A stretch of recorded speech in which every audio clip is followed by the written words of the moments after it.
사실 우리 주님이 늘 곁에 계신다는 이것만 기억하고 살아도 참 힘이 되죠. 승리할 수 있습니다.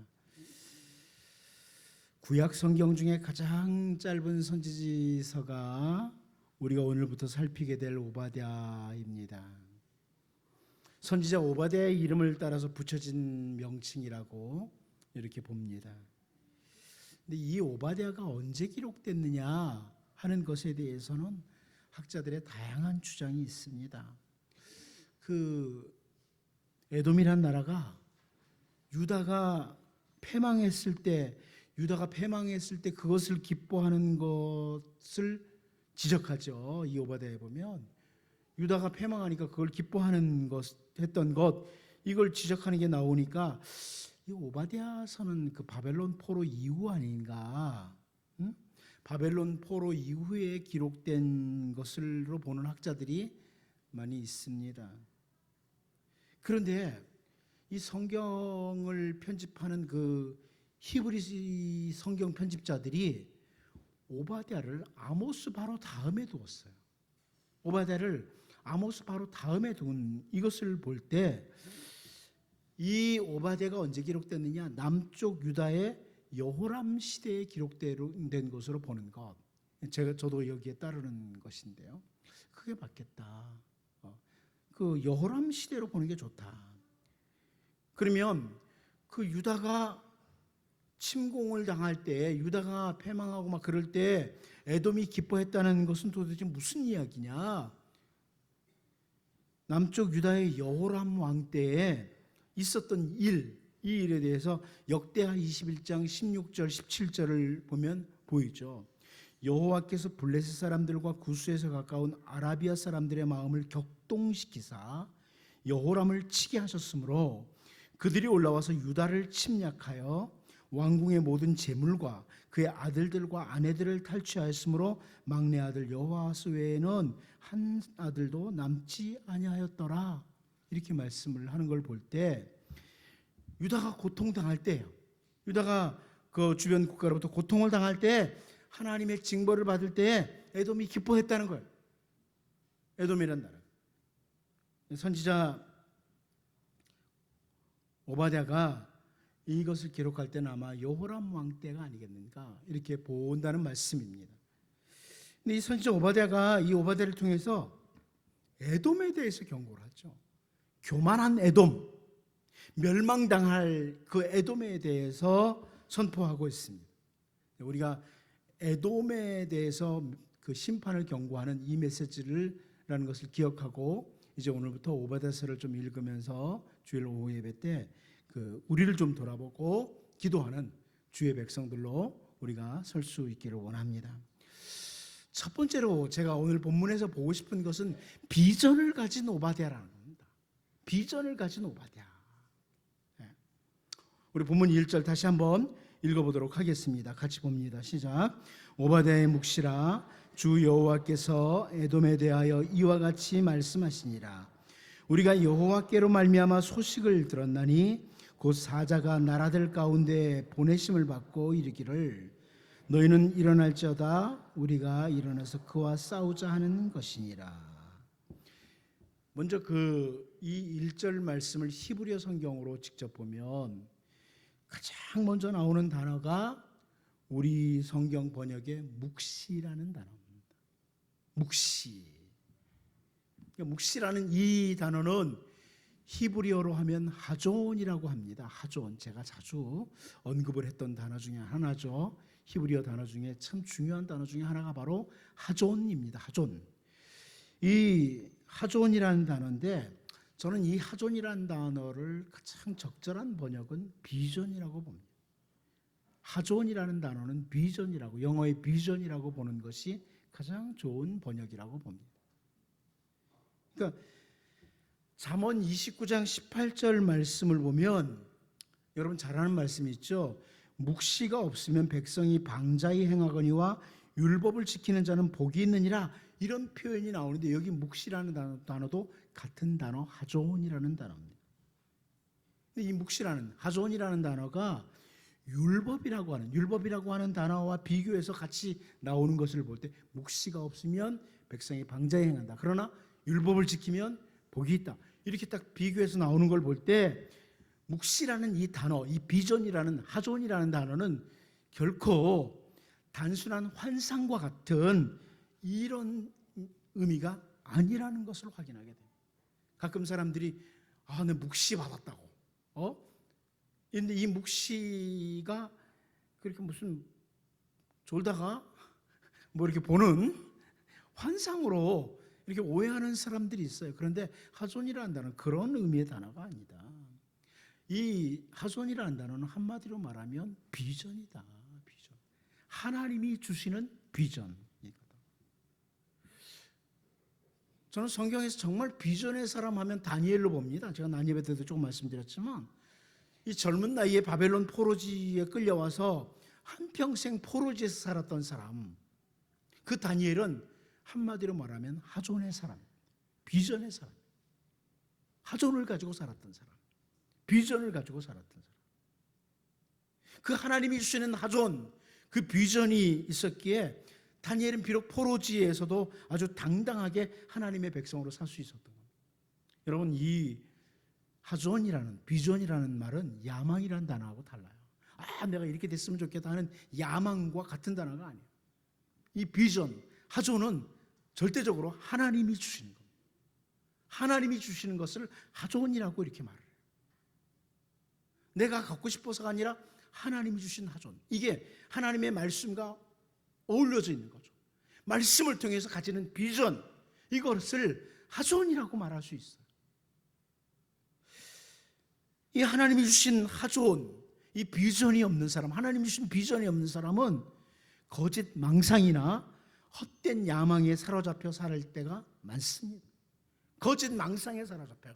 그 헛된 야망에 사로잡혀서 살아갈 때가 참 많다. 그러나 하나님이 주시는 하존을 가진 사람은요, 어떤 상황에서도 흔들림이 없이 그 분명한 비전을 가지고 당당하게 걸어가는 거죠.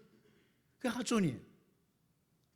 여러분, 사무엘상 3장 1절 말씀을 보면 이런 말씀 나오죠. 아이 사무엘이 엘리 앞에서 여호와를 섬길 때에는 여호와의 말씀이 희귀하여 이상이 흔히 보이지 않았더라. 그럼 여기 이상이라는 단어가 하존입니다. 비전이에요, 비전. 그러니까 한마디로 이 사무엘이 엘리 앞에서 여호와를 섬길 때 어느 때죠? 사사시대 말기입니다.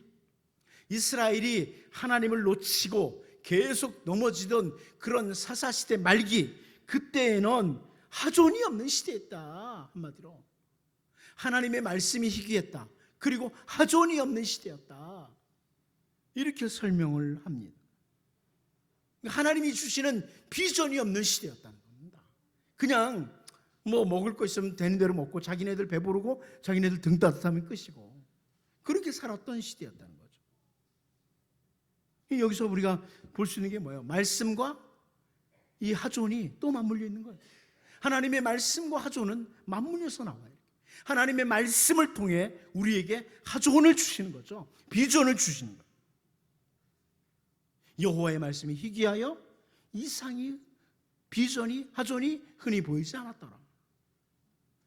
그래서 어떤 학자들은 아예 하나님의 말씀을 하나님이 주신 비전과 동일하다 막 이렇게까지 주장하는 사람인데 꼭 그렇게까지 할 수는 없고, 하나님의 말씀으로 인하여 하나님의 백성이 하나님이 주시는 하존을 갖게 된다, 이렇게 말한다면 굳이 틀렸다고 말할 수가 없다. 그러니까 우리가 하나님의 말씀을 통해서 하나님이 주시는 하존, 비전을 갖게 된다.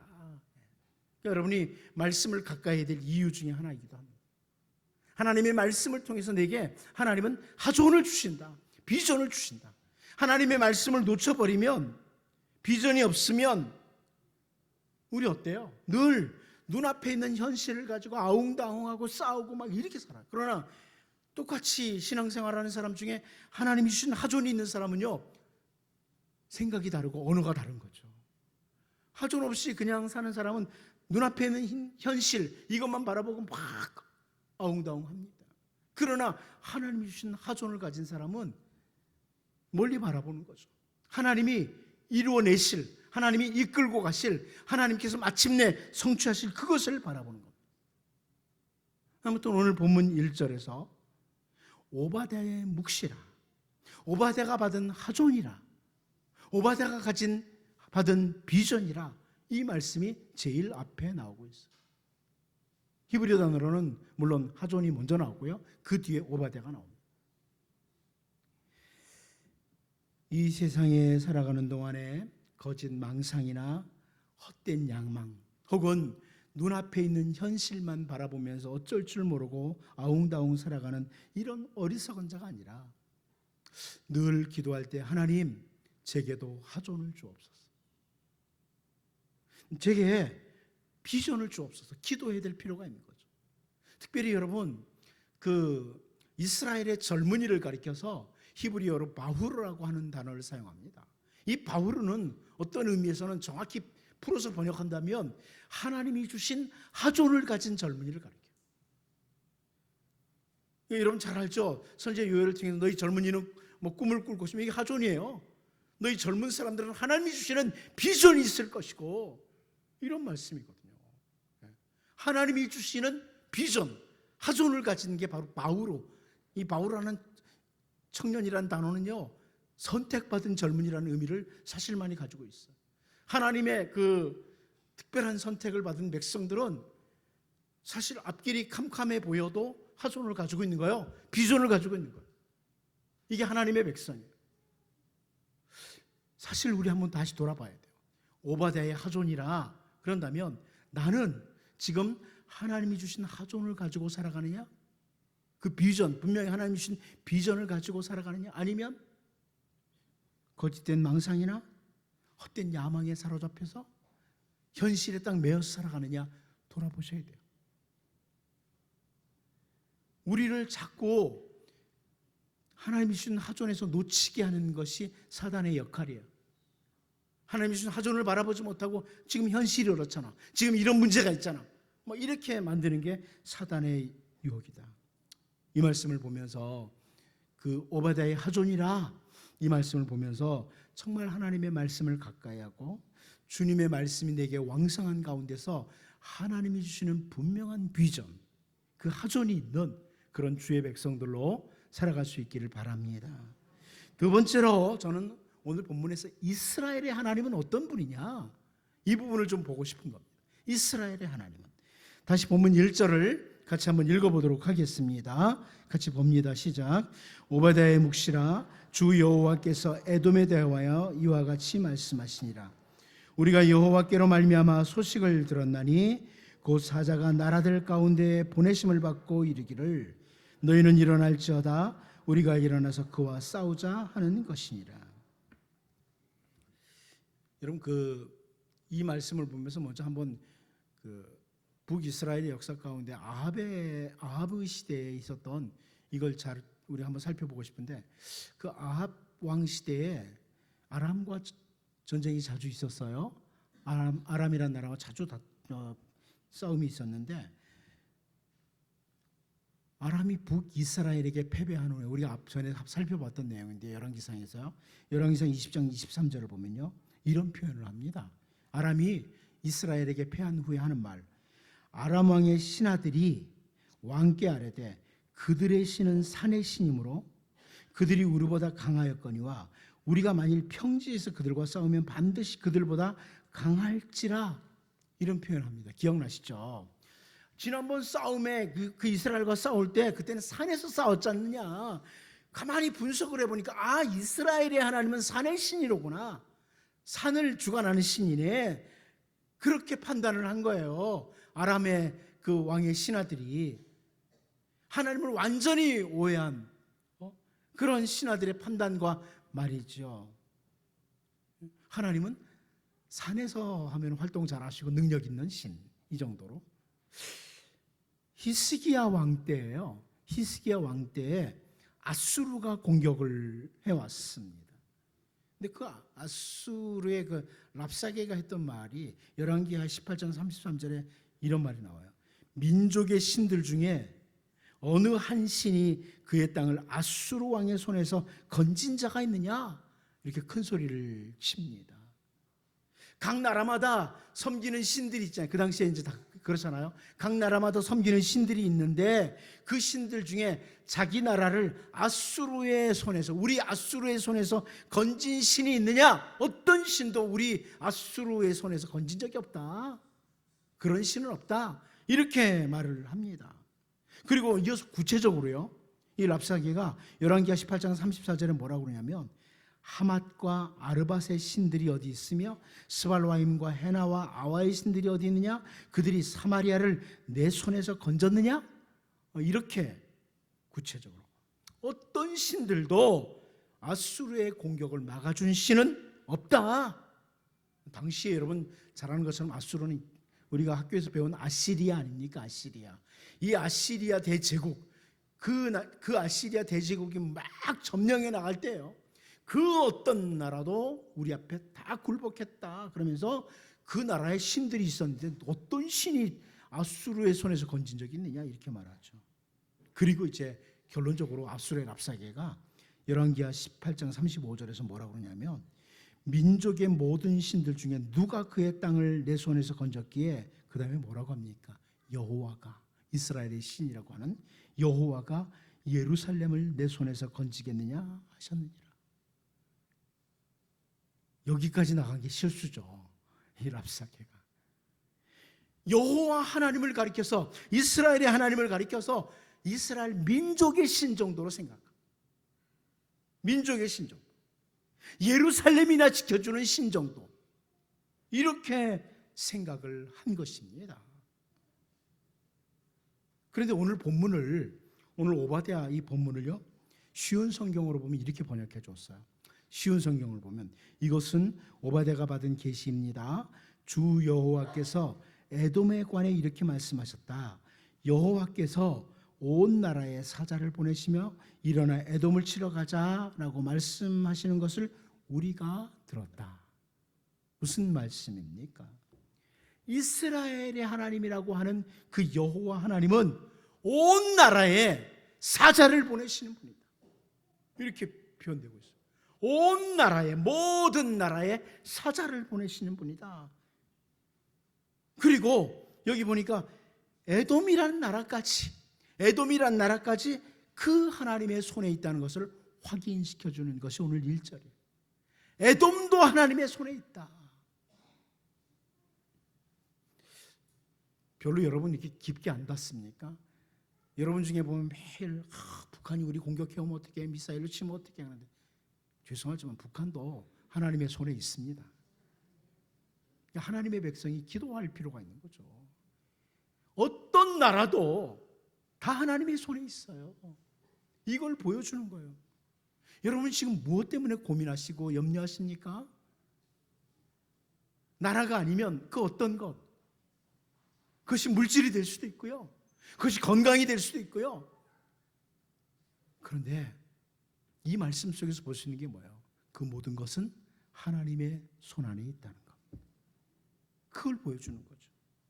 천지를 지으신, 온 천하를 다스리시는 하나님, 그분이 바로 이스라엘의 하나님이라는 이 표현. 이 다른 표현은 뭐예요? 오늘 우리의 하나님이시라는 거예요. 그분이 우리 하나님이시다, 이걸 보여주는 겁니다. 오늘 본문에서 세상 온 나라에 사신을 보내시는 하나님, 그 하나님을 보면서 천지를 지으신 하나님, 온 세상을 다스리시는 하나님이 바로 나의 하나님이시고 우리의 하나님이시다, 이것을 다시 한번 확인하고 여러분 그 하나님께로 더욱 가까이 나아가는 우리의 신앙의 삶이 될 수 있기를 원합니다. 마지막 세 번째입니다. 이스라엘의 대적은, 이 표현을 우리에게서 보여주죠. 우리 본문 1절을 다시 한번 읽어보도록 하겠습니다. 같이 봅니다. 시작. 오바댜의 묵시라, 주 여호와께서 에돔에 대하여 이와 같이 말씀하시니라. 우리가 여호와께로 말미암아 소식을 들었나니 곧 사자가 나라들 가운데에 보내심을 받고 이르기를 너희는 일어날지어다 우리가 일어나서 그와 싸우자 하는 것입니다. 하나님께서 에돔과 맞서 싸우시기 위해서 열방이 일어나도록 하시는 내용이에요. 하나님께서 에돔과 맞서 싸우시기 위해서 열방이 일어나도록 하신다. 이런 내용이 나옵니다. 그런데 여러분, 우리가 주목해야 될 부분은 뭐냐면 왜 하나님께서 에돔과 싸우냐는 거예요. 왜 하나님께서 에돔과 싸우시느냐 이거예요. 한 가지 이유입니다. 한 가지. 에돔이 마치 이스라엘의 대적과 같이 행동을 했기 때문에, 에돔이라는 나라가 이스라엘의 대적처럼 행동을 했기 때문에, 그래서 하나님이 싸우시겠다는 거예요. 에돔과 싸우시겠다는 거예요. 하나님께서 신명기 23장 7절에서요, 너는 에돔 사람을 미워하지 말라. 그는 내 형제임이니라. 애굽 사람을 미워하지 말라. 네가 그의 땅에서 객이 되었음이니라. 이렇게 말씀을 합니다. 우리가 잘 알다시피 에돔은 야곱의 형 에서입니다. 아시죠? 그 에서의 별명이 에돔이에요. 야곱의 후손은 이스라엘이 되고 에서의 후손이 에돔이 됩니다.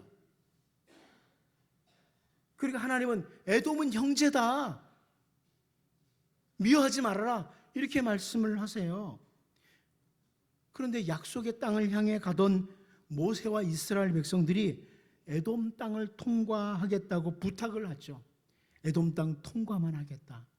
절대로 너희 거 하나도 건드리지 않고 통과만 해서 우리가 하나님께서 주시는 땅에 들어가게 해달라, 이렇게 부탁을 합니다. 그런데 민수기 20장 18절을 보면요, 에돔 왕이 대답하되 너는 우리 가운데로 지나가지 못하리라. 내가 칼을 들고 나아가 너를 대적할까 하노라. 이렇게 대답을 합니다. 조금도 호의를 베풀지 않을 뿐만 아니라 마치 이스라엘의 대적처럼 행동을 합니다. 그리고 오바댜를 통해서 알 수 있는 것처럼, 우리가 앞으로 살펴볼 오바댜서를 통해서 알 수 있는 것처럼 이스라엘이 어려움을 당할 때 기뻐하며 이스라엘 향해서 손가락질을 하는 거죠. 손가락질을 하는 거죠. 여러분, 선지자 이사야를 통해서 주신 말씀 가운데 이사야 50장 8절 말씀을 보면 나를 의롭다 하시는 이가 가까이 계시니 나와 다툴 자가 누구냐? 나와 함께 설지하다 나의 대적이 누구냐? 내게 가까이 나올지어다. 이렇게 말합니다. 여러분, 하나님이 의롭다고 하신 사람을 대적하면 누구를 대적하는 거냐면 하나님 대적하는 겁니다. 우리 어떤 사람들입니까? 우리가 어떤 사람들입니까? 우리 어쩌면 때로는 세상 사람들보다 못할 때가 많아요.